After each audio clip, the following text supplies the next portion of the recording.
औरंगजेबाची कबर हटवण्यावरून गेल्या काही दिवसांपासून महाराष्ट्रामध्ये वादाला तोंड फुटले आहे।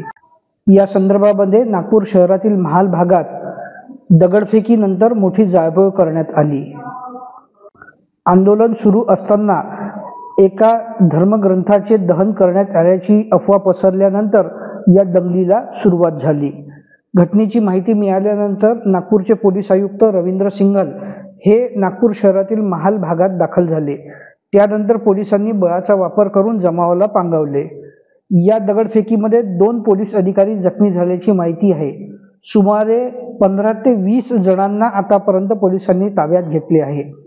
परिसरातील सीसीटीव्ही फुटेज, मोबाईलवरील व्हिडिओ आणि फोटोंच्या आधारावर पोलिसांनी कोम्बिंग ऑपरेशन सुरू केले आहे। अफवांवर कोणीही विश्वास ठेवू नये असे आवाहन नागपूरचे पोलीस आयुक्त रवींद्र सिंघल यांनी केले आहे। या घटनेनंतर मुख्यमंत्री देवेंद्र फडणवीस यांनी देखील नागपुरातील जनतेला शांतता आणि संयम राखण्याचे आवाहन केले आहे। केंद्रीय मंत्री नितीन गडकरी यांनी देखील नागपूर शहरातील नागरिकांना शांतता राखण्याचे आवाहन केले आहे। या दगडफेकीच्या घटनेमध्ये पोलीस उपायुक्त दर्जाचे अधिकारी देखील जखमी झाल्याचे सांगण्यात येत आहे। दंगलीशी संदर्भात आक्षेपार्ह मजकूर किंवा व्हिडिओ व्हायरल करणाऱ्या सर्वांचा आम्ही शोध घेत आहोत। या सर्वांना पकडण्यात येईल अशी माहिती नागपूरचे पोलीस आयुक्त रवींद्र सिंघल यांनी यावेळी दिली।